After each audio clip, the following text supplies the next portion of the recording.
Bom dia, pessoal de casa, tudo bem? Olha só, estamos começando mais uma edição do programa Entre Linhas. Estamos ao vivo pelo canal E Política Bahia no YouTube, pela Rádio Estação Bahia e pela Cacau FM de Ibicaraí. Dá bom dia aqui a Vini Santana. Bom dia, Vini. Bom dia, Rick.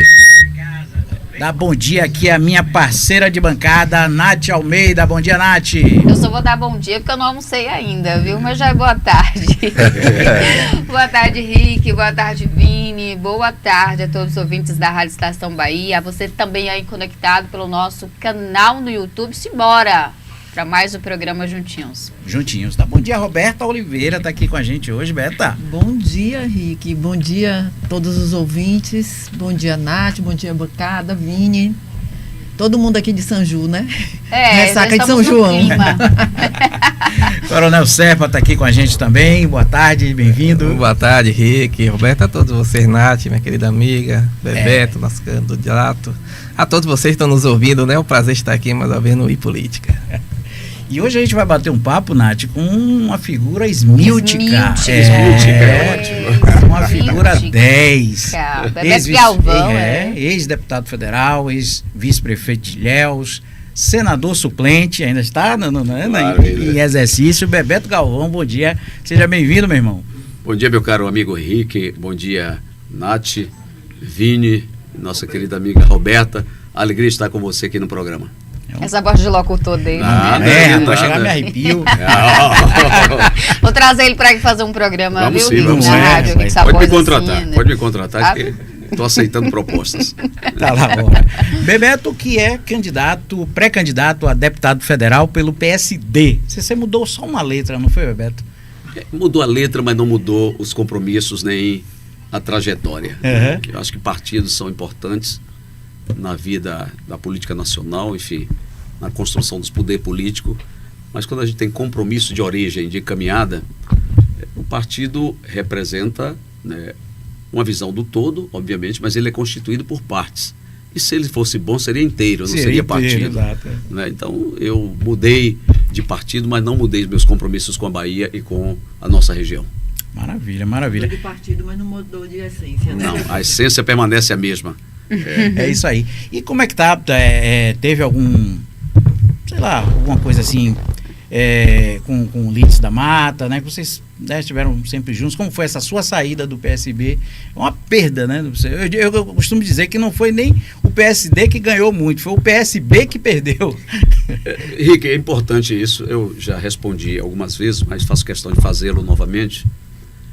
Você me conhece, eu não sou nenhum aventureiro partidário e muito menos um aventureiro eleitoral.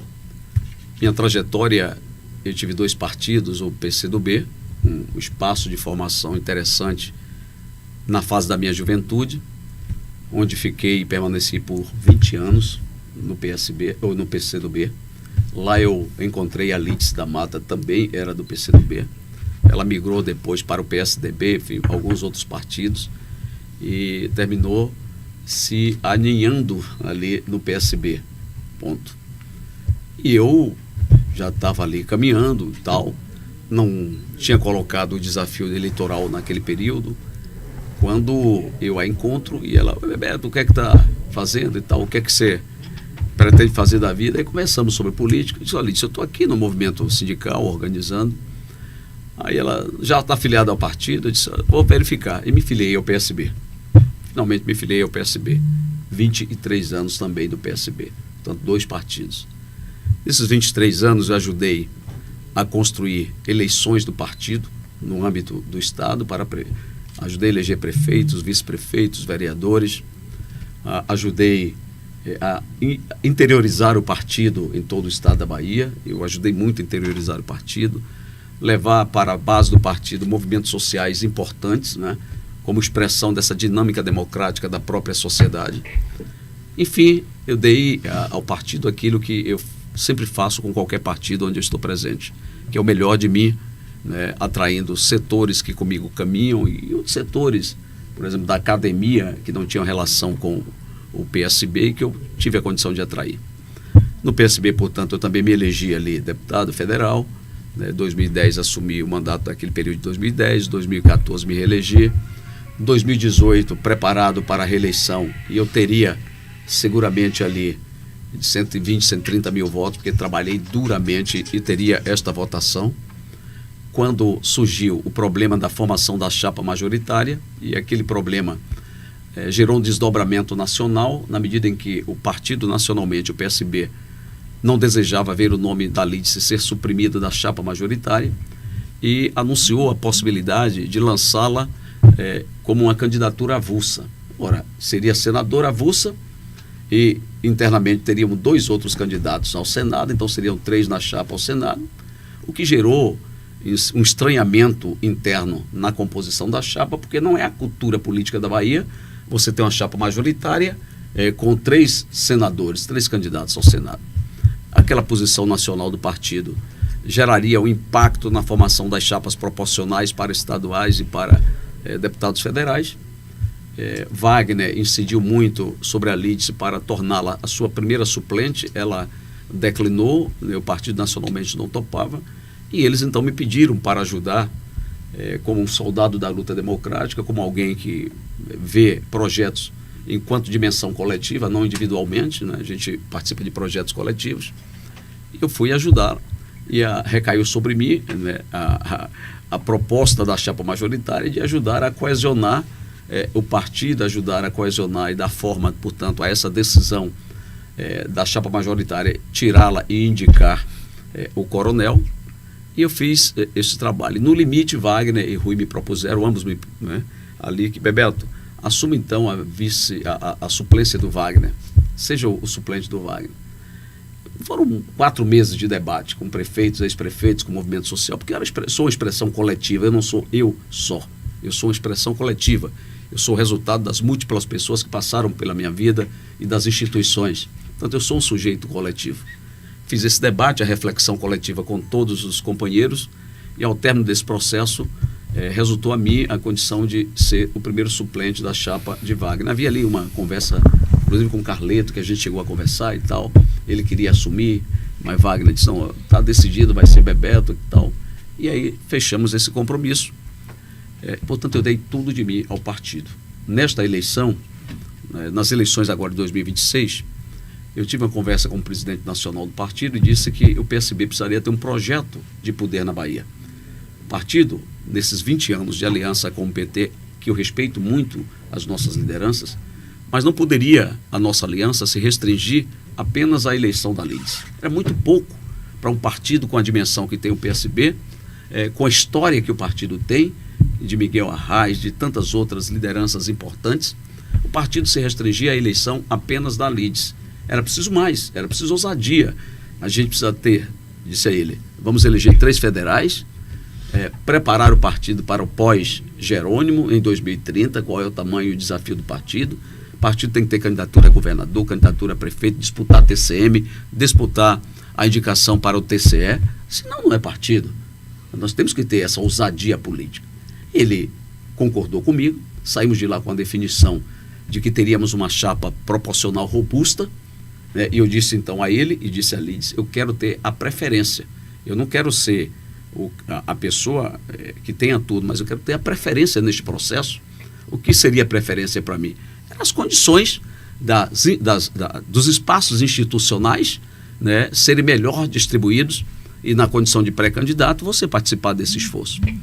2 condições então se apresentaram para que eu pudesse fazer a mudança de partido. A primeira é que ficamos o tempo inteiro na dependência da indicação dos nomes pelo governador, que demorou muito, aliás, não só com o PSB, mas como todos os partidos, demorou para ajudar na formação das chapas proporcionais, nas nominatas. Com a inconsistência que havia no partido, eu disse, olha, não dá para mim. Aí disse a Lídice, se não tem prioridade, e a inconsistência da chapa, eu vejo que não dá para eleger 3 deputados federais, eu não vou ficar, porque eu estou jogando aquilo agora, que foi parte da minha construção de vida, e eu vou, aos 64 anos, eu não vou fazer uma campanha para marcar posição. Eu vou para uma campanha para disputar, do ponto de vista real, a eleição, né? E é isso que eu estou fazendo. Bom, aí fiz um movimento, ainda tentei ficar no partido, organizei um grupozinho, ousadia, né? Eu sou um preto insubmisso, insubmisso. Organizei ali uma chamada Triunvirato, né? Eu, Raimundo da Pesca e nosso amigo Adriano, ex-prefeito de Serrinha, e fizemos um compromisso. Olha, Raimundo está no Podemos, eu estou no PSB, vamos analisar para qual dos dois partidos nós vamos ficar, mas só vai para o partido se os 3 forem. Eu quero vocês 2 no PSB e vocês me querem no Podemos.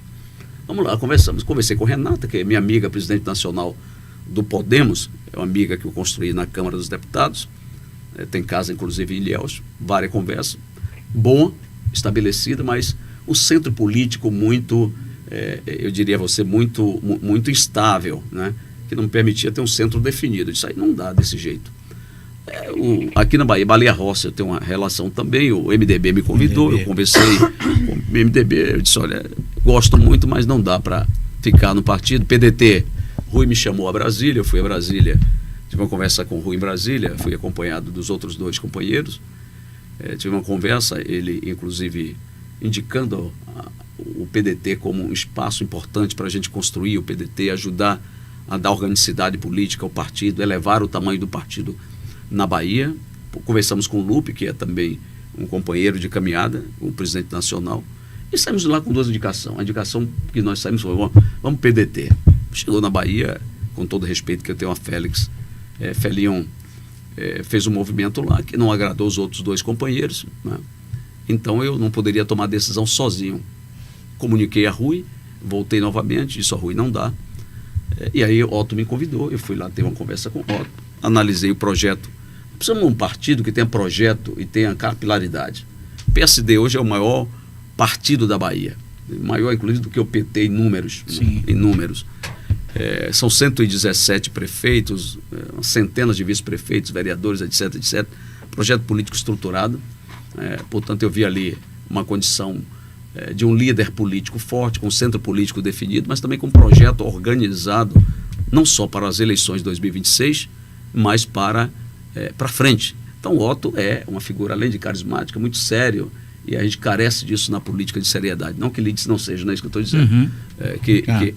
Com muita seriedade. Então, o que me levou a sair, fundamentalmente, foi: eu preciso de um espaço político em que eu possa manter as minhas convicções, isso eu disse a hora, manter a minha caminhada, manter a minha trajetória, mas com clareza do que a gente pode fazer, e com uma chapa robusta que nos permita ter uma eleição. Na eleição de 22, para encerrar, eu analisando os números, que sou dado a números, viu, Nath? Eu sou aficionado por números. Eu fui olhar e digo, bom, os outros 2 temeram, né? Havia um temor deles vir para o PSD pelos números. Eu disse, vamos fazer a conta então. O PCdoB, PT e o PV, essa Frente Brasil Popular, na eleição de 22, somados 40 deputados e deputadas, candidatos e candidatas naquela eleição, obtiveram 1.755.000 votos. Para um coeficiente de 204 mil, eles tiveram um estoque de votos de 8,6. Uma fração superior a 6 indica a puxar mais um, eles elegeriam no máximo 9. Mas a sobra dos votos que eles obtiveram naquela eleição foi superior a dos partidos que dela participaram. Portanto, eles tiveram 90 e poucos mil votos, levaram mais um deputado federal, menos da metade do coeficiente eleitoral. Então, eles bateram 10 deputados federais. Mas o que interessava era o PSD. Vamos olhar o PSD. O PSD, com 13 deputados, candidatos apenas, 13 candidatos, 13, fizeram 1.140.000 votos. 13, o outro com 40. 1.140.000 votos. Elegeram na pancada 6. Ora, nós estamos numa nova conjunção política. Havia aquele movimento feito por Coronel, também colocou sobre a mesa novas exigências do presidente nacional Kassab, que deseja que a Bahia mande ao Congresso Nacional 8 deputados. É a conta que nós estamos trabalhando de 8 deputados federais para mandar a Brasília. E, obviamente, quando eu apresentei a conta aos outros companheiros, aos amigos, e analisei, este é o partido que reúne, portanto, as condições que a gente procura num partido para continuar servindo a Bahia. Então, eu estou num partido exatamente para continuar servindo a Bahia, servindo a nossa região, servindo a nossa gente e trabalhando de forma muito determinada para que a gente possa ajudar a superar as desigualdades da nossa região. Então, as razões foram de natureza política. Eu considero Lídice uma deputada respeitada, nada contra ela ou a posição de partido. Eu entro pela porta da frente, saio pela porta da frente. Antes de tomar a decisão, eu comuniquei nacionalmente ao partido, comuniquei a Lídice que faria o movimento, que me encareceu não fazê-lo, mas eu faço política com transparência, com P maiúsculo, com abertura com as pessoas e com honradez, para evitar depois as pessoas dizerem que eu cometi um ato, eu diria assim, desonroso à minha trajetória no partido. Então, eu estou tranquilo num partido para continuar servindo a Bahia com os mesmos propósitos. Maravilha. Eu vou passar aqui para Roberto Oliveira, fazer um questionamento para o deputado, não, o senador, né? O senador Bebeto Oliveira. Mas antes eu quero pedir a vocês aí que estão no YouTube para deixarem um like no vídeo. É importante o like de vocês no vídeo para que o alcance aumente, para as pessoas conhecerem um pouco mais da história de Bebeto Galvão, das suas propostas para a Câmara Federal a partir do ano que vem. Roberta. Bebeto, nós estávamos ali no café, que você, no seu discurso, você falou da importância do compromisso com a região sul da Bahia no geral. Eu queria que você falasse um pouquinho da questão do Porto Sul, da ferrovia e desse todo imbróglio que está, né? Eu vejo isso daí como uma vertente de crescimento para a nossa cidade, mas infelizmente tem mais de 1 ano, 2 anos, né, que a Bamin saiu da região e até hoje nenhuma outra empresa veio assumir essa construção. Roberta, boa pergunta. Olha, ser pré-candidato a deputado, né, resumir a sua atuação aquilo que já é obrigação de fazê-lo, que é colocar uma emenda numa cidade. Isso é muito pouco para uma representação que nós desejamos numa região. A nossa região, 41 municípios, meu caro Rick, tem 1.800.000 moradores, mas quando você amplia para a macro-região, nós temos 3 milhões de habitantes com 1.800.000 votos nessa região.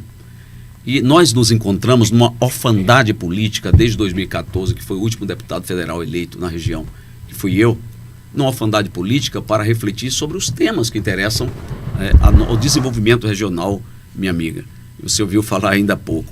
Veja, quando você olha o estado da Bahia e analisa os 27 territórios do estado da Bahia, você vê 40% do PIB da Bahia está situado na região metropolitana de Salvador.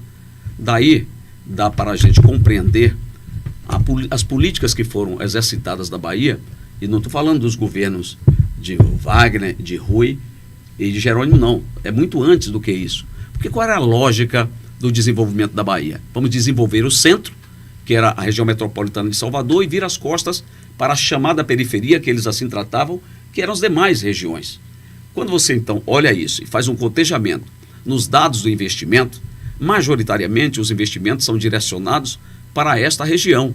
Ora, para distribuir espacialmente esses investimentos e produzir de forma mais equânime um desenvolvimento econômico e social dessas regiões, é preciso que o Estado atue como indutor, fazendo investimentos e puxando uma curva privada de investimentos, uma curva de investimento privado. Ou seja, ele é indutor, faz investimento público, aumenta a taxa pública de investimento, ao passo que ele faz isso, ele também atrai o investimento privado. Nesta lógica, portanto, eu digo que o deputado é para pensar os elevados temas que interessam a região.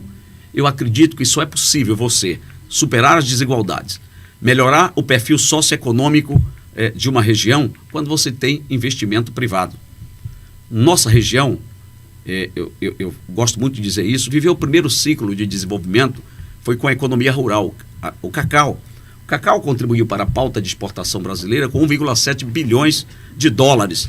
Resultou, inclusive, em financiamento, né, de organização do Estado, de folhas de pagamento do Estado. E dizem que o polo petroquímico teve parte financiado pelo cacau da nossa região. O cacau não é só comércio, é a identidade formada de um povo.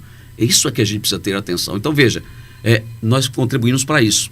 A crise do cacau, quem que falou por nós? Quem nós tínhamos aqui, que conhece o tema, que vivencia as dificuldades para falar com propriedade, não só sobre aquela crise da importação do cacau, mas dos problemas que afetam a cacauicultura na sua totalidade. Então, esse é um problema que nós temos. Então, a distribuição dos investimentos são muito, eu diria assim, assimétricos, irregulares para o que nós somos na Bahia. Então, quando a gente vai ver, é preciso, então, discutir temas. Então, o primeiro ciclo foi cacauicultura, segundo, indústria de transformação com comércio, né, e com turismo. E nós estamos vivendo a terceira fase desse desenvolvimento integrado da região, Nós precisamos pensar grande, porque é grande o que está em curso. A ferrovia, o Porto Sul, com a ferrovia integrada da forma que nós estamos fazendo, será o terceiro ciclo de desenvolvimento. Mas ela vai mudar também o panorama econômico das nossas cidades. Ora, Ilhéus e Itabuna e esses trechos da ferrovia estão no centro do debate global. Com a crise que nós estamos enfrentando, da guerra entre a Rússia e os países ali mais próximos, né? A Rússia e o Cazaquistão são 2 investidores da BAMI, ou seja, os ativos eles são detentores desses ativos. A guerra gerou uma interrupção dos investimentos. Isso gerou desequilíbrio econômico do contrato e realização das obras. Parou as obras. A BAMI colocou, portanto, os seus ativos à venda.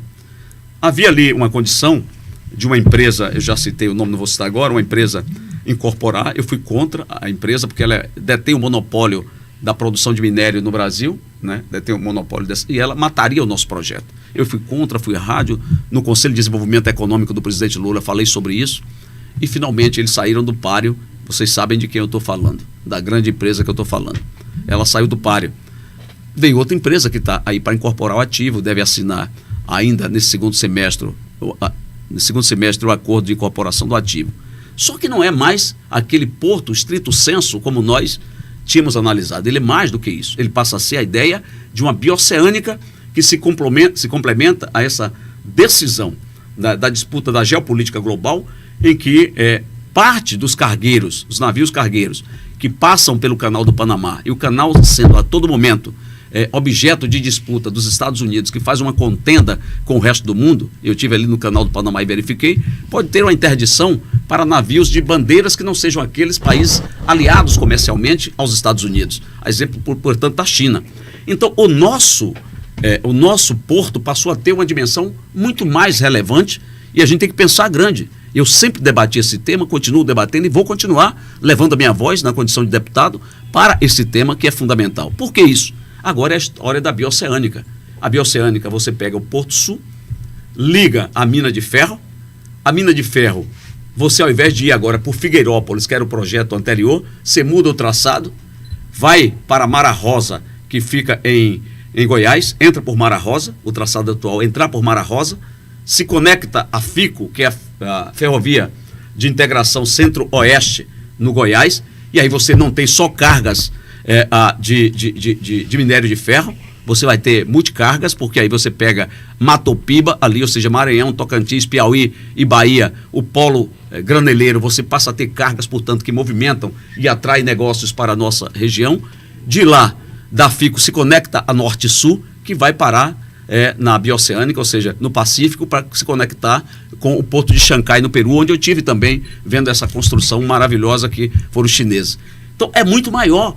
E isso exige de nós tempo, dedicação, e o deputado é para elevar os temas de uma região, para pensar a região, a revitalização da bacia hidrográfica do nosso rio. Nós temos que pensar isso. Nós temos que pensar o novo aeroporto da região. Nós temos que pensar que destinação nós vamos dar na 649, que toda hora eu cobro do governador. Governador, a 649 é importante. Nós temos do outro lado um corredor técnico-científico dos mais importantes na 415, outro lado é a 649. Mas qual é a destinação econômica? Precisamos chamar os dois prefeitos para fazer uma análise do plano diretor, que ele seja integrado, pelo menos nas áreas comuns, para um dizer uma coisa, outro dizer outra, e saber qual é a destinação econômica que nós vamos dar. Nós precisamos pensar os temas, né, que afetam a vida. A região cacaueira, nós vamos viver o tempo inteiro, tendo uma crise do cacau, a gente se limitar a buscar alguém que não conheça os nossos temas para falar sobre ele.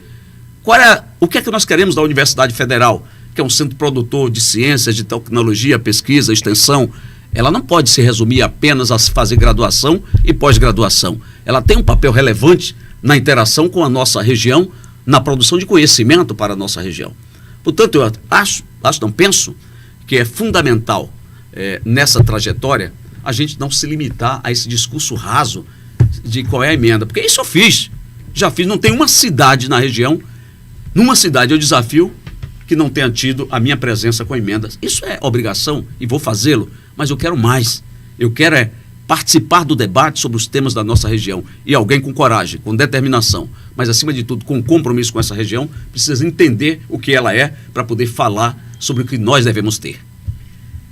Maravilha. Deixa eu só. Bebeto perguntou por ele, né, Negócio Mascarenhas, está aí em cima, está acompanhando o programa, né? E ele questiona justamente, ele faz 2 questionamentos, justamente se você acredita se a gente vai ter a FIOL, né, o Porto Sul, né, dessa realidade que nós estamos vivendo, você ainda acredita no projeto. E a segunda pergunta dele é que a gente vai deixar mais para frente, você fazer uma avaliação do governo Valderico Júnior em Ilhéus, né? E Mascarenhas danado, um abraço, Márcio. Um abraço, você está em off, né? Mas está atento, né? Exato. Você está atento. Abraço, Mascarenhas, amigo, querido. Mas deixa eu lhe dizer, Mascarenhas, eu acredito piamente. Olha, você sabe que eu acompanho essa área da infraestrutura no Brasil, conheço a engenharia brasileira de modo muito próximo. Os complexos projetos no Brasil inteiro e aqui na Bahia eu os acompanho. Muitos diziam ser impossível a construção da ponte Salvador-Itaparica. Eu quero fazer essa analogia. Eu acompanhei determinadamente esta condição. Tivemos o primeiro projeto numa manifestação de interesse privado que o governo lançou. Os chineses apresentaram, fizeram o projeto. Veio a crise que nós vivenciamos, que foi a crise da saúde pública com a Covid. Eles tinham precificado aquele negócio em 5 bilhões e meio, a construção da ponte de 12,4 metros sob lâmina d'água, a maior ponte que nós teremos, né? Com impacto positivo na incorporação imobiliária, enfim, na expansão do sistema viário do Oeste como novo corredor de desenvolvimento econômico e social. E muita gente ficou, não vai fazer a ponte. Eu acompanhando ali. Passado e superado este problema, já havia os acionistas ali um pouco desistido. Quando eu falo de defesa de um projeto de nação, quando o Lula assumiu, o projeto de nação tem que estar conectado com os interesses de cada um dos estados e da região. Nós colocamos sobre a mesa do Lula, e esse tema foi inclusive para o Conselho de Desenvolvimento Econômico, a necessidade do governo incorporar isso como parte da sua estratégia de desenvolvimento. A Bahia fez o seu trabalho, os acionistas estavam meio indecisos, foram trazidos novamente, eles queriam uma reprecificação do projeto, o governo entregou a análise da reprecificação, considerando que os insumos da cesta da construção aumentaram exponencialmente, como cimento, como aço, e tudo isso aumentou, portanto dobrou o preço. Eles queriam um valor de 15 bilhões para poder fazer a ponte. Os governos nossos foram tão responsáveis e entregou ao Tribunal de Contas do Estado para análise, portanto, itemizou a análise, né, de custo por custo, chegou ao resultado final de que a reprecificação indicaria um valor de 11 bilhões em média. Construiu um consenso com eles, não era 15, 11, construiu um consenso. Lula deu prioridade, baixando um decreto à ponte. O governo botou os recursos no fundo, que ele tinha um compromisso de 2,5 bilhões, constituiu o fundo e botou os valores do fundo. O financiamento veio e a equação financeira foi resolvida. Resolvida a equação financeira, eu fui para um debate e recentemente eu tive uma reunião com os representantes das duas empresas, das duas chinesas em Salvador, e perguntei, está resolvida a equação financeira? Está resolvida. Eles foram lá, está na minha parte, foi me notificar, dando conta de que eles iriam iniciar a atividade da ponte. Eu vejo, o ACM falou a maior besteira da vida, me permita dizer aqui, a maior besteira da vida, dizendo que era uma ponte de Lego. Ele não conhece a Bahia, não conhece a infraestrutura e foi falar uma besteira. Lá, a técnica construtiva que eu vi na China há mais de 20 anos atrás é uma técnica construtiva inovadora que na América Latina não tem, chamado assim, a técnica de baile. O que é isso? Você tem aqueles tubulões de baile, vigas de baile, que você vai colocando aquelas vigas numa ponte, que vai abrir passagem para colocar ali trabalhadores, alimentação, os carros para levar todo o material. Elas ficam fixas e não vão flutuar, não tem trabalhadores em balsas, em nada, é naquela ponte e você vai. E a ponte principal é daquela técnica de baile que você vai puxando para construir a ponte principal. A primeira estaca, eu estarei lá no dia 1º que vai bater. 3 canteiros já estão edificados, eu estou acompanhando a contratualização dos trabalhadores e de toda uma cadeia de serviços. Um está em Veracruz, outro está em São Roque, outro está em Salvador. Neto, eu acho que você precisa estudar melhor os projetos da Bahia e até conhecer melhor, porque desse jeito tu nunca vai ser governador, não conhece sequer o principal projeto e ainda atua contra. Pois bem, a ponte vai sair. Aí, Mascarenhas, minha crença saiu. É a mesma crença que eu tenho e a região precisa ter no nosso Porto Sul. Olha, eu estou dando o nome aqui para você guardar para você, Mota Gil. Guarda esse nome, Mota Gil. E depois você vai me perguntar o que isso significa, uma assinatura bem próxima do contrato de incorporação desse ativo para a redenção da nossa região. Eu acredito. Sabe por quê, Mascarenhas? O trecho que vai daqui até a mina de ferro parou. A construção offshore, né, que é do porto esse mesmo, parou. Mas se você pegar da mina de ferro para fora, para cima, está funcionando. Santa Maria da Vitória está funcionando com 700 trabalhadores. Guanambi, que vai até a Serra do Ramalho, está funcionando com 700 trabalhadores. Outro lote agora foi licitado que deve pegar 500 trabalhadores. Então, esses lotes estão funcionando. E esses lotes estão funcionando para se integrar com o lote que sai daqui de Ilhéus, passando pela mina de ferro e fazer a conexão para entrar pela FICO. O governo, né, não seria, penso eu, irresponsável ao ponto de colocar milhões de reais nos outros trechos, e ele está fazendo para adiantar os outros trechos, porque esse trecho é o único que está sob concessão. O que está sob concessão da iniciativa privada é o trecho que vai de Ilhéus até a mina de ferro. Portanto, eu acredito piamente e quero com você brindar isso, porque eu sei que você, Mascarenhas, é um desenvolvimentista como eu. Acredita no desenvolvimento, no investimento privado, na geração de oportunidades, e por isso a sua crença e a minha é de ver a nossa Bahia, a nossa região ter uma redenção, que vai ser importante para o presente, mas para o futuro, para o presente, gerando emprego, renda. E eu defendo mais, não só a exportação de commodities de ferro, de minérios, eu defendo que a gente possa produzir, possa melhorar, beneficiar o produto, inclusive tendo uma indústria que possa beneficiar para agregar valor. Eu defendo isso, não só a exportação, que a gente tenha, por exemplo, na ZPE, utilizar a ZPE para alguma coisa na cidade, colocar isso ali, para você ter, portanto, beneficiamento de chapas de aço que agrega valor. É importante, você já exporta com valor agregado, não só exportar minérios, uma commodity de ferro. Então eu defendo isso. Isso vai ser importante para a região, Itabuna terá um parque de manobra fundamental de logística, fundamental, mas as cidades, por onde passarão, portanto, os vagões, tem uma coisa que chama, eu vou dar 2 exemplos, a contribuição por exportação de minérios. Essas cidades vão receber parte dos royalties também. Vou dar um exemplo aqui de Piauí, e a mina não está em Piauí, ela está em a cidade Itajibá. Ela não é de Piauí, é Itajibá. O valor da exportação anual do níquel, né? Eu estou lá sempre. Hoje eu vou para o forró de Birataia com o prefeito. Eu estou lá sempre. Futuca? Futuca, meu amigo. Sabe qual é o valor que fica de royalties? 100 milhões. Dos 100, 60% vai para a cidade de Itajibá. 15% vai para o estado da Bahia. Mais um tanto para distribuir pelas cidades ali. Então você, 95, 20, 15, aí você tem 95, 5 vai para o Fundo Nacional Minerário para pesquisa, extensão, para você fazer prospecção em novos negócios. Portanto, eu acredito que nós vamos ganhar com isso e vamos ganhar também com a distribuição dos royalties para as cidades. Eu conversei com muitos prefeitos, analisei isso, do que isso gera de impacto positivo para os orçamentos, porque são recursos diretos na veia, portanto, de fonte 00, que permite você fazer investimento em saúde, educação, na melhoria do padrão de vida da nossa gente. Maravilha. Nath, deixa eu dar uma passada aqui no chat, muita gente aqui acompanhando o programa. A Cauana Prado, meu pré-candidato a deputado federal, nessa eu confio, tem propósito na política lutar pelo povo. O Robson... Por isso esquentei esse café aqui, viu, Rick? Daqui a pouco, né? Na segunda pergunta aqui, eu também quero esquentar o café aqui. A Rebeca Pereira, tá muito frio esse café assistindo hoje. Aqui de Ilhéus, Mulheres em Peso com essa força. Noemi Pereira, Valverde, Ilhéus em Peso com Bebeto. Bora mandar pergunta, gente.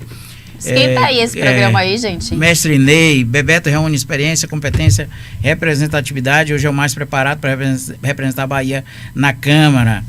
Mulheres com Bebeto, Cleide Souza, Luísa Trajano. Luísa Trajano, não é? Luísa, ela é do Conselho de Administração do Conselho de Desenvolvimento Econômico do presidente Lula. Eu tenho uma alegria de compartilhar com ela vivências ali no Conselho. Uma mulher das mais experientes e uma da investidora de coragem que ama esse país. Maravilha, maravilha. E falando, muita gente aqui falando sobre a luta das mulheres e tudo, né? Você falando que você é o defensor.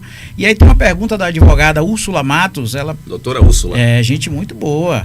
Ela fala ela pergunta quais os projetos que você tem em prol das mulheres e o que você pensa sobre o escalonamento da violência doméstica, o número de feminicídios, né, que tem crescido aí assustadoramente.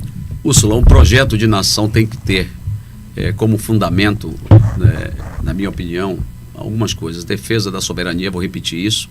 Um projeto nacional de desenvolvimento integrado com os 27, com os estados nossos da federação, a educação, os investimentos em ciência, tecnologia, pesquisa, mas também os investimentos produtivos com a nova indústria brasileira, não é? Mas tem que ter uma outra parte que é fundamental, que é cuidar de gente, é cuidar daquilo que mais importa. Um país, sobretudo com dimensão continental como o Brasil, com uma pluralidade bastante interessante, com a riqueza humana que nós temos, a partir das nossas regiões, precisam ter, nessa dimensão do fundamento de nação, do que fazer com o seu povo. Isso para mim é o mais importante. Eu acho duas coisas. A reforma da renda nós fizemos, quando fizemos a reforma tributária que dormitava 40 anos, para desonerar os investimentos produtivos e a fim de que a gente garantir um ciclo de reprodução do investimento do Brasil em grande escala, né? E pelo investimento a gente gerar oportunidades e riqueza através do emprego, da massa salarial e das oportunidades para as famílias. Então esse é um desafio que nós temos. Segundo, fazer a reforma do trabalho. É uma das coisas que eu tenho pensado também, além do que eu já falei aqui, pensado. A reforma do trabalho, quando se olha para o Brasil da escravidão, diziam que o fim da escravidão representaria, portanto, o fim do Brasil, porque a colônia, a benfeitora colônia portuguesa, não se permitiria mais que o Brasil continuasse. Aí vou usar a expressão de Mascarenhas, que é economista, né? A chamada economia de plantation, né, que nós temos nesse país, né? Ou seja, o que a gente produzia para exportação, a colônia não queria mais, a gente perderia os braços escravos. A luta e as resistências nos quilombos fizeram a gente superar aquela odiosa forma de organização da sociedade, que era a escravidão, e os escravizados irromperam, tiveram um tempo de liberdade, mas não ganharam duas coisas fundamentalmente: nem mercado de trabalho e nem foram incluídos devidamente ao país. Mas, de qualquer sorte, nós superamos ela. Na década de 80, lembram-se bem que nós tivemos ali, o Centrão organizava, e na Constituição de 1988, os trabalhadores queriam, e a sociedade, uma reforma do trabalho novamente. Diminuir a jornada de 48 para 44 horas semanais. Houve uma grita geral. Lembro-me perfeitamente que Mário Amato era o presidente da Fiesp e da CNI, que puxou uma campanha nesse país com a chantagem muito grande, associado com a Rede Globo, de que a redução representaria significativamente a desindustrialização do Brasil, porque 800 mil empresários deixariam esse país e o Brasil iria quebrar. Sempre assim, o discurso na escravidão, o discurso em 88. Nós fizemos uma nova reforma do trabalho, redução de 48 para 40 horas, o Brasil não quebrou. 38 anos depois, o que nós temos? Inovação, tecnologia, escala de produtividade, né? Nova organização do processo produtivo brasileiro, e tudo isso, a produção cresceu, dobrou a produtividade no Brasil. Produtividade não pode ser entendida como apenas a força de trabalho, é inovação, é tecnologia, é a capacidade da maquinaria, né, elevar, portanto, esta capacidade tecnológica de produção de qualquer país. Então, isso é investimento direto, então você faz investimento. Ora, isso tudo mudou, ganhamos escala produtiva, mas aquilo que contemporaneamente a sociedade humana defende, que é tempo para viver, para cuidar da família, tempo para o autocuidado pessoal, tempo para uma qualificação, isso não foi apropriado pelos trabalhadores.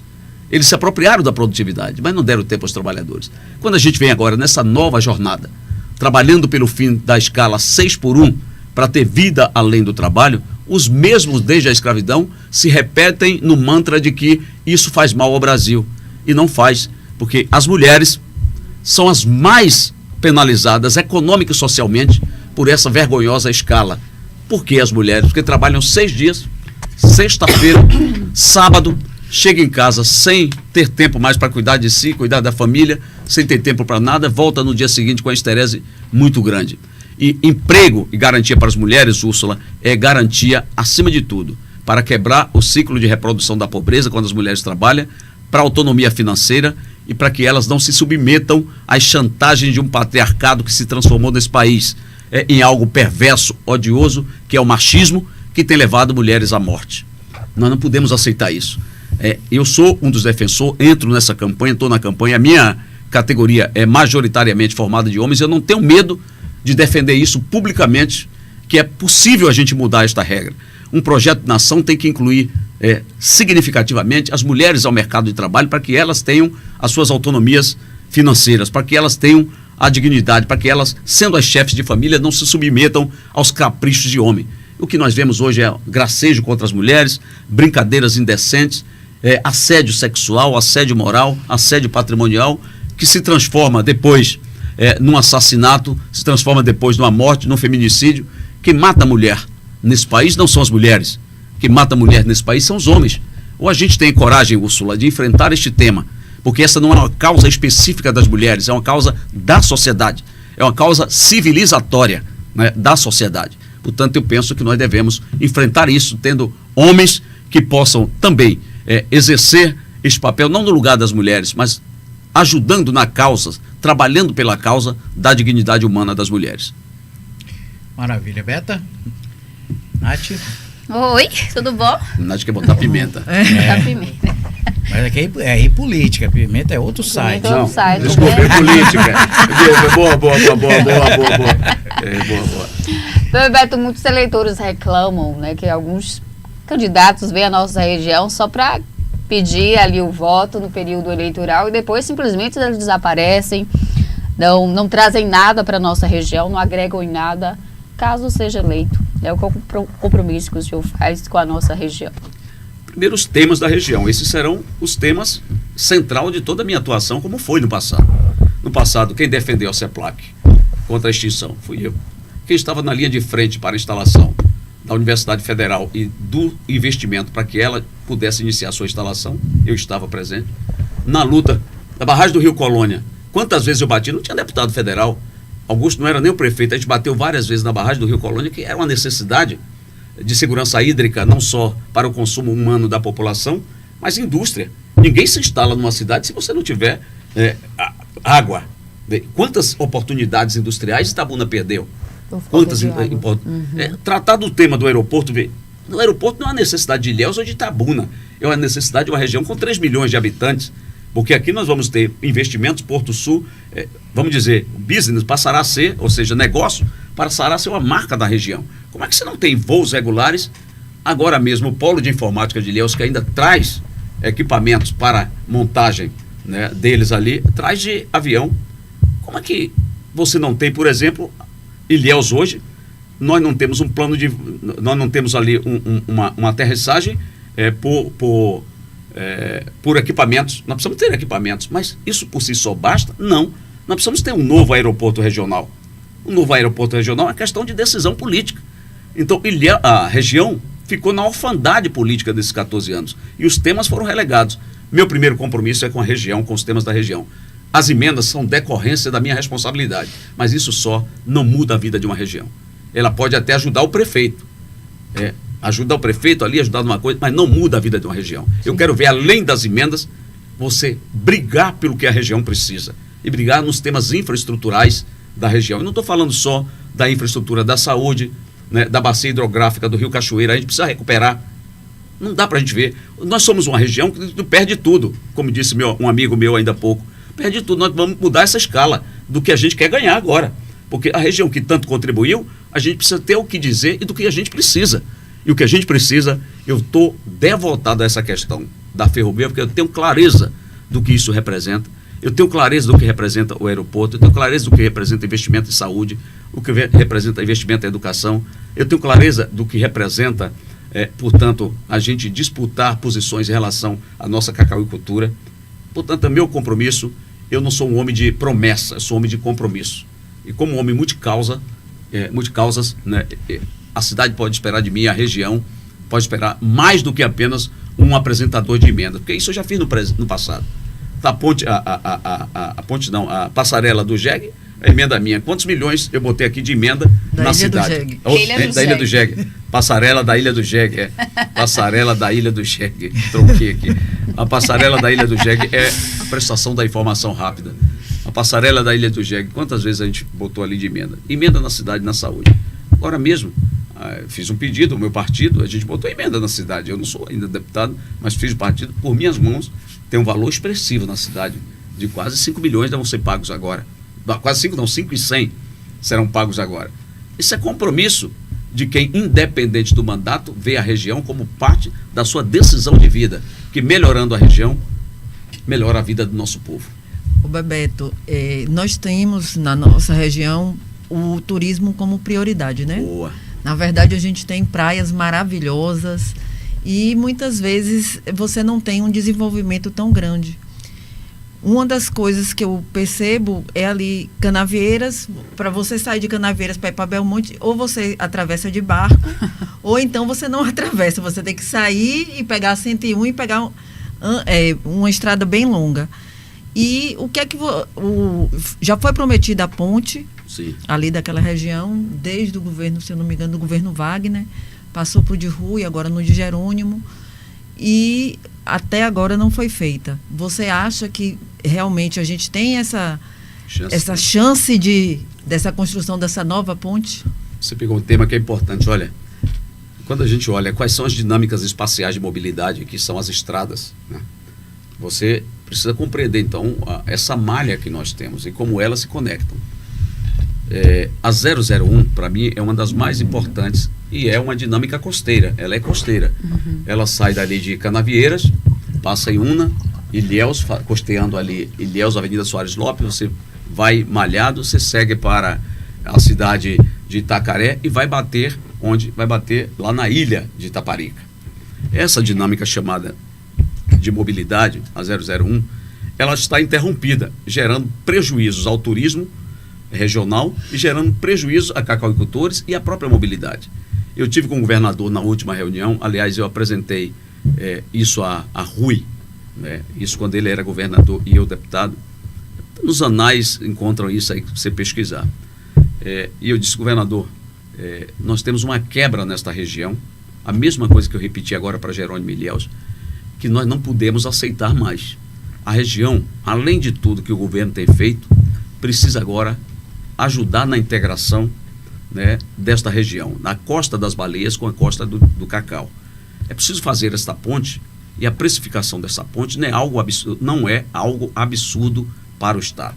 O projeto chegou a ser iniciado, o EIA-RIMA, né, o estudo de impacto ambiental dela chegou a ser analisado lá atrás.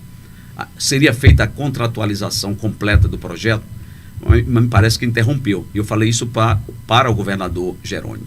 É preciso, governador, a gente retomar isso, porque o valor é tão insignificante diante do orçamento da União, do Estado, e é tão importante para a região, importante para o turismo, porque o turismo de experiência será impactado positivamente, turismo regional melhora, porque sai ali de Porto Seguro, você entra em Belmonte, você corta por dentro de Canavieira, cidade turística belíssima, você para em Una belíssima, Ilhéus belíssima, você faz um corredor e diminui o tempo das pessoas na estrada. E diminui também o impacto dentro da 101, claro, né? e diminui o impacto dentro da 101, estou dizendo, diminui o impacto da 101, o tempo das pessoas. Então eu acho que essa é uma agenda. Você ouviu ainda há pouco, eu coloquei isso na reunião como um dos temas. Quem é o deputado que pensa então a região a partir dessa perspectiva? Estou questionando os outros, eu estou dizendo que a gente precisa que conheça a nossa realidade, que possa estar atento a estes temas da região e cobrar, porque quem não tem representatividade sofre. É isso que eu estou dizendo, nós temos 3 milhões nessa região de habitantes, na macro-região, 1.800.000 votos, daria para eleger, sabe quantos aí? Daria para eleger aí 6 ou 7 deputados federais. Quantos deputados estaduais daria para eleger? Agora, quem não tem representatividade, fica numa orfandade e fica sem voz. Então nós precisamos ter voz, nós precisamos ter clareza do que nós defendemos. Eu concordo com você de que esse é um tema e é possível fazer. O governador me respondeu positivamente. Chamou Saulo, que aliás, secretário de infraestrutura, é daqui, indicado pelo meu partido, o PSD. Eu conversei com o Saulo sobre isso. Ele respondeu, o governador disse, isso aí, Saulo. Ele disse, governador, o projeto nós vamos fazer. Nós vamos fazer o projeto, analisar o projeto. O governador veja precifique isso, porque isso é fundamental na estratégia econômica da Bahia, da mobilidade da Bahia e para a potencialização do turismo de experiência, do turismo regional, para a cadeia turística do nosso estado e da nossa região. Maravilha. Então aí, pessoal, nós estamos conversando aqui com Bebeto Galvão, pré-candidato a deputado federal. Agora eu vou passar aqui rapidinho, Bebeto, se você me permita, eu vou passar a bola aqui para a Serpa. Perguntar a Serpa aqui, por que Bebeto Galvão? Olha bem, Henrique e meus amigos, eu já estava aqui declinando, né, o meu apoio ao Bebeto, e ouvindo ele agora hoje, a gente fica, né, mais certeza, ver que o cara é preparado, né, o cara tem o conhecimento preparado, e nós precisamos isso para a região. A gente ficava apostando, né, alguns candidatos de fora, e depois dava o tchau, né, e Itabuna sempre ficando para trás. Então, acho que a região aprendeu, né, Ilhéus e Itabuna aprendeu a votar em pessoas da região que possam realmente trazer algo para a melhoria de nossas vidas. Então, desde 2014, nós fizemos uma parceria, né, Bebeto? Verdade. Eu saí estadual, tive em Itabuna 3.744 votos e Bebeto 3.748 votos. Tem um pouquinho mais do que eu. 4 votos a mais. A mais. A parceria que deu certo, e até hoje nós estamos juntos, pela lealdade, pela competência, pelo conhecimento que ele tem. E é bom de estar com um candidato forte, né? Tanto de conhecimento como de preparo, que possa ajudar a região. Então nós estamos com Bebeto Galvão, o nosso pré-candidato a deputado federal. Nós estamos com um grupo forte Itabuna, um grupo constituído com diversas pessoas que já testaram votos. Não vou declinar nome, posso esquecer alguns, que o grupo é bastante grande, porque acredito nesse projeto. E é importante ter a certeza, né, que não vamos jogar nosso voto fora. É um voto de experiência, um voto de competência, é alguém realmente que vai mudar as nossas vidas aqui. Maravilha. Bebeto, eu vou jogar uma galinha pulando para você. Tá vendo, Serpa? O deputado estadual Rosenberg, recentemente, em um evento no município de Ilhéus, se queixou em relação ao prefeito Mário Alexandre, dizendo que houve um pedido no final da eleição para que o pessoal não votasse nem no Bento, que foi o candidato, nem a Adélia, e votasse no candidato Valderico Reis, que ele direcionou o grupo dele para votar no prefeito, no então candidato e depois eleito Valderico Reis, nas eleições de 2024. Eu não sei se você acompanhou essa fala do deputado. Eu queria que você comentasse se isso comenta-se muito em Ilhéus, que houve essa questão, se esse é o seu pensamento também, enfim. Rick, eu não gosto de ser comentarista da posição política das pessoas, mas veja, eu acho que aquela eleição você atípica, sempre muito sincero, muito franco, e eu gosto da franqueza. Uma eleição muito conturbada, né? Nós tínhamos duas candidaturas da base, uma representada por Bento, outra representada por Adélia, e o bloco em que eu, inclusive, abdiquei da minha pré-candidatura para apoiá-la, né? Obviamente que o governo tinha todo o interesse em manter a relação política e administrativa com a cidade de Ilhéus através de um candidato seu. O governo não interveio ali de forma muito dura, não. O governo, inclusive, na minha opinião, se permitiu a deixar as coisas rolarem quando ele deveria ter chamado todas as forças políticas da cidade, reunir com todas as forças políticas da cidade para fazer uma análise do quadro, não para ele decidir quem seria o candidato, mas chamar de modo muito preventivo a uma reflexão, né, sobre os desafios eleitorais daquela data. O governo não fez, deixou as coisas rolarem para ver se as candidaturas, se elas se estabeleceriam na opinião pública, e quem tivesse melhor na pesquisa, que o governo iria efetivamente apoiar. Isso foi uma parte do que o governo aceitou. Só que o jogo, você não joga com a bola rolando, só que as decisões você não toma só na política com a bola rolando. Você tem que tomar, sobretudo quando é de um mesmo grupo político, tomar para acertar diretrizes, comportamentos eleitorais, não para emular as pessoas, mas ter comportamentos, diretrizes, balizas para enfrentarem, já que tem 2 candidatos da base, enfrentarem as eleições. O governo não fez isso, né, antecipadamente. Não fez isso. Então, isso causou prejuízo na própria caminhada. Ao não fazê-lo, Mário foi defender de unhas e dentes o seu candidato, defendeu até o limite o candidato dele, e nós fomos defender a candidatura de Adélia até o limite. A fragmentação nossa proporcionou, que foi o prejuízo maior, a eleição de Valderico, que, aliás, até hoje não disse para que veio. Não tem um planejamento para a cidade. Não tem um planejamento, mas essa é uma outra questão. Então, o que é que eu acho? Eu não acho, talvez, o nosso amigo Rosenberg, talvez porque eu não vi, tenha no calor da sua emoção, em função de ter perdido a eleição, feito uma ponderação, uma colocação de que ele teria abrido mão e pedido voto para Valderico. Isso eu não sei, porque eu vi que ele ficou até o final. Agora, teve gente dele que votou. Teve gente da base de Mário que votou. Agora, daí, se ele pediu, se ele orientou, eu não tenho essa informação, se ele pediu, se ele orientou. Uma coisa eu tenho por certo, que a fragmentação nos derrotou, levou a derrota nossa e a vitória da oposição. Se a gente tivesse tido juízo, se o governo tivesse chamado as partes, que o governo demora muito, às vezes o governo, não quero me intrometer, mas são da mesma base. Se o governo desejava ter uma relação política administrativa, era para chamar a base. Então, aí eu acho que o governo também tem uma parcela de culpa, porque não fez o seu dever a partir da sua articulação política de Estado para chamar numa cidade grande como Ilhéus uma reflexão sobre a composição da nossa chapa para a eleição de 2024. Deu no que deu. Como eu também posso dizer agora, com toda a franqueza, que o governo precisa chamar Ilhéus a sua base.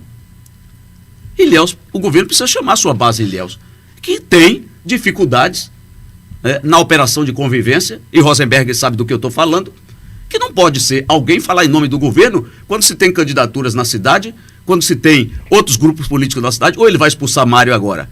Eu acho que a eleição mais importante é a eleição de Jerônimo, é importante para a Bahia, a eleição do Lula é importante, assim a gente vai afastar os que são da base, é uma eleição difícil, disputada, a gente tem que ter juízo, e Rosenberg tem muita experiência, espero também que tenha juízo, para que o resultado de Ilhéus e da sua candidata a Ilhéus não seja o resultado de alguém que quer ser governador regional. Tem que ser o resultado de alguém que quer ganhar a eleição no Estado. E ganhar a eleição no Estado é o que eu quero. Ganhar a eleição nacional é o que nós queremos. Então, assim, eu não quero fazer um comentário da fala dele, mas eu acho que todos ali erraram.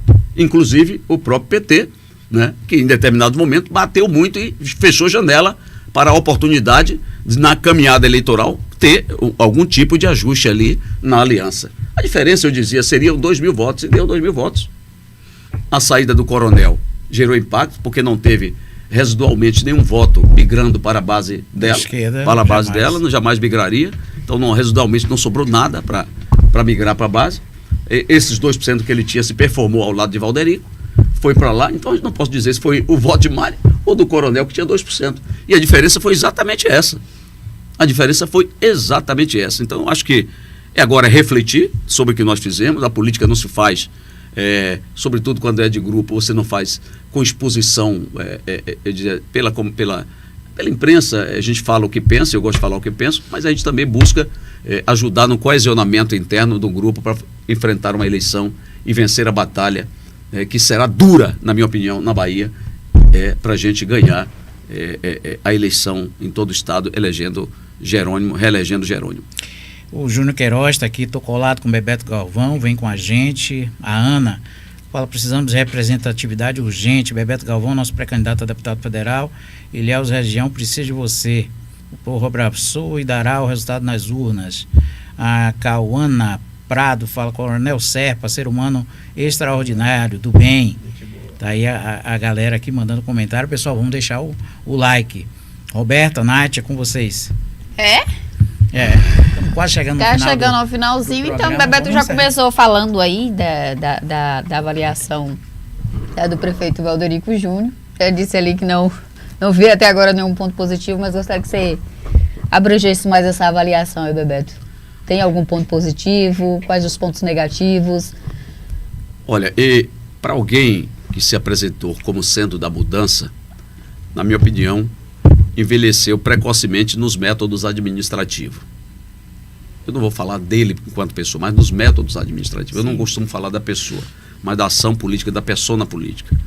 Os métodos administrativos estão envelhecidos, porque a primeira coisa que ele fez foi um decreto de calamidade financeira para gerar um espaço de oportunidades para ele fazer contratação de empresas sem licitação. Então, o exemplo que nós tivemos aí, o exemplo duro da merenda escolar. Você vai, era uma casinha, você contratar um negócio daquele. Ilhéus era 7, 8 milhões anuais, você passou para 15 milhões, 16 milhões anuais. E o pior, você contratou agora para fazer inclusive locação de geladeira, locação, não é compra, locação de geladeira, locação de fogão, etc. Fez a contratualização e a merenda não estava lá. Que diabo é esse? Vai deixar as nossas crianças que vão para a escola às vezes sem uma merenda, sem um almoço, sem ter nada, e chega na escola, se desestimulam, né? E a gente sabe que o desenvolvimento cognitivo, a alimentação é parte decisiva da formação, né, desse desenvolvimento cognitivo do ser humano. Então, as nossas crianças vão para escolas muitas vezes sem ter o que comer. Isso não é uma questão de Valderico, é uma questão de sociedade. Então, ele era o prefeito, então ele tem que ter a responsabilidade de conduzir a sua gestão com métodos novos, com procedimentos novos, com transparência. Com transparência. E os métodos da licitação não foram transparentes. Agora adere a uma ata para alimentação, uma ata que, pelo amor de Deus, de uma empresa fora, com os mesmos procedimentos administrativos obscuros, que estão sendo questionados não por mim, estão sendo questionados pelo governo federal, pela AGU, estão sendo questionados pelo próprio partido dele. Não está questionado por mim, pelo próprio partido dele, pela falta de transparência. Sou eu que estou dizendo. Então, quando você vai para a coleta de resíduos sólidos da cidade de Ilhéus, os contratos que eram 14 milhões estão passando para não sei quantos milhões, quase que dobra o valor do contrato. Subsídio dos ônibus, tudo bem, eu não sou uma pessoa que desconheço. É preciso haver um equilíbrio econômico dos contratos, e a perda de passageiros pela introdução de novos modais de transporte no Brasil inteiro gerou, portanto, uma diminuição dos usuários do transporte público. Em São Paulo são 5 bilhões de subsídio, a cidade de São Paulo, 5 bi. Você vê, Salvador agora aprovou mais 88 milhões, mas Salvador quase 300 milhões de subsídios de transporte público. Mas espera aí, você tem que ter responsabilidade com o que faz. Ilhéus, no 2 anos, eram 15 milhões. Como é que um ano só passa para 26 milhões e você não tem a frota toda na rua? Não tem ônibus à noite para os nossos jovens estudantes da universidade. Não tem ônibus para os distritos finais de semana. Não tem ônibus para lugar nenhum. Final de semana. É um absurdo o que nós estamos vivendo. E você faz uma doação de 26 milhões de reais, eu penso que isso é coisa séria. Gerir a máquina pública é coisa séria. Não estou dizendo ser contra, mas precisa ter transparência. O que se exige é transparência. Você pede uma informação, as informações não são prestadas, baseada inclusive na lei da informação. Aí você vai analisar a rede física da saúde, mas também o atendimento. Falta médico, às vezes está faltando medicamento, falta atendimento à nossa gente. Bom, se ele estava na construção das informações, se adonando das informações da máquina pública, ele não disse isso ao povo. Ele disse que estava absolutamente preparado para fazer a mudança, mas não é essa mudança que a cidade quer. Nós queremos uma mudança de método político, seja quem for, de método político e transparência, investimentos com qualidade, anunciar no PPA o que vai fazer em cada uma das localidades, dizendo qual é o prazo que pode fazer, na lei, na LDO, dizer o que pode fazer de acordo com o PPA, na lei orçamentária anual, alocar os valores, mas você aloca valor desproporcional, você tira dinheiro da saúde, da assistência social, para alocar em ônibus. Não é razoável isso. Não é razoável. Você olha a realidade da cidade, que tem uma topografia complicada, qual é a preocupação para a recuperação das áreas degradadas da cidade? Mais de 40% da população de Ilhéus reside em áreas de morro, degradada. As pessoas constroem suas casas com muito sacrifício, vem a chuva, a enxurrada, destrói um sonho, destrói uma vida. É preciso ter investimentos para a contenção dessas áreas, que é preciso ter um planejamento muito detalhado. Então, fundamentalmente, na minha opinião, ele vive com marketing, né? Tá mais para marqueteiro do que para prefeito. Isso eu posso dizer, eu não estou fazendo crítica pessoal a ele, é direito dele se ele quiser ser, né, marqueteiro, mas eu acho que Ilhéus precisa mais, precisa de um planejamento, porque nós, afinal de contas, estamos com 492 anos agora, no dia 28, há 8 anos dos 500 anos da cidade, e qual é o planejamento que nós temos para o turismo? Temos um planejamento para o turismo? Para a economia da cidade, qual é? Para a intervenção urbana do município, qual é o planejamento? Para a área rural do município, quais são efetivamente? Então, acho assim, eu não gosto de ficar fazendo a crítica pela crítica, né? Eu estou apontando os dados, que eu acho que ele tem tempo ainda de mudar, tem tempo de melhorar, ele tem tempo de fazer uma reversão a essa percepção, que não é só minha, é da sociedade, mas também tem tempo de botar uma guinada no seu governo. Botar uma guinada no seu governo. E dar uma guinada no governo é aceitar, humildemente, as críticas construtivas, porque eu não estou atacando ele de desonestidade de absolutamente nada. Estou falando exatamente do método administrativo que não está em consonância com aquilo que ele apresentou à sociedade, que seria de mudanças. Mudança, na minha opinião, não é só mudança geracional, é, acima de tudo, mudança de método e prática política.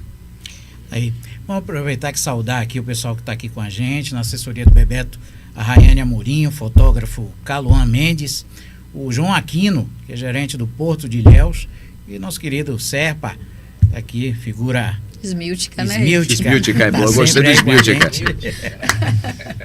Nath Almeida, é com você. Tudo bom, querido? São 13 horas e 14 minutos, a gente... Só um instantinho, o Nelito Júnior, ele está mandando: Bebeto Galvão, o candidato mais preparado para nos representar na Câmara Federal. Estamos juntos, Bebeto.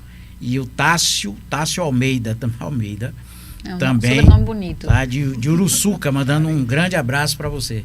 Obrigado. Então, você está obrigado com a uma turma todos os boa amigos. lá em Uruçuca, né? Lebrão. Uruçuca tem tudo. Na região está com um time bom. Eita. Região inteira. Maravilha, maravilha. Posso falar agora? Tá querendo realmente ser eleito, viu? Oxente. A gente está chegando ao final do nosso programa. Agradecer aqui a presença de Bebeto e gostaria que você deixasse a sua mensagem final para os nossos ouvintes, Bebeto. A primeira é de agradecimento à nossa população de Itabuna, de toda a região, por ser do alcance do iPolítica na região, né? Agradecer a todos vocês aqui, enfim, que nos entrevista nessa mesa no dia de hoje. Agradecer a Serpa, esse querido amigo, companheiro de longa caminhada, destacado pela sua seriedade e compromisso com a região, João Aquino, que aqui se encontra. Enfim, agradecer a todos, amigos, que hoje pela manhã tive a oportunidade de nos reunir a todos, e, enfim, num café da manhã e conversando com todos eles. E dizer, Nath, assim, nós estamos numa caminhada, né? Eu não sou aventureiro nem eleitoral, nem aventureiro partidário. E quando eu apresentei, por uma decisão coletiva, a minha candidatura, e fiz inclusive o movimento de um partido para outro, o fiz considerando a necessidade de continuar servindo a Bahia, de continuar servindo, né, a toda a sociedade baiana e regional. E a minha caminhada nessas eleições, será uma caminhada de transparência, de responsabilidade e apresentando propostas. Eu penso que a política perdeu muito, Rick. A política foi capturada pela instrumentalização financeira, em que projetos de cada uma região do Estado, projeto de nação, por exemplo, deixa de ser discutido. Um projeto de desenvolvimento da Bahia e da nossa região deixa de ser discutido. As pessoas hoje preferem discutir, muitos deputados preferem discutir a instrumentalização do voto de maneira financeira, e os projetos que vocês próprios aqui verbalizaram ficam subsumidos, né, no debate, e as pessoas sem compromisso com eles, porque o que elas apenas se compromissam é que vou dar uma emenda para a cidade, meu compromisso vai ser uma emenda, é mais do que isso. Então a cidade e a região tem em mim alguém com coragem, né, com compromisso, mas acima de tudo, né, decidido a lutar para que a nossa região continue merecendo o respeito que ela nunca deveria ter perdido, e a gente deixe de ser a região do perdeu para nos transformar na região do que nós queremos ganhar agora. Obrigado. Show. Obrigada, Bebeto. Agradeço também a presença de Serpa aqui. Robertinha. A você aí do outro lado, muito obrigada pelo carinho, pela audiência. Um beijo no coração e até amanhã, se Deus quiser. Abraço, tchau, tchau. Rick, Robertinha e Vini. Todos vocês, abraço. Obrigado.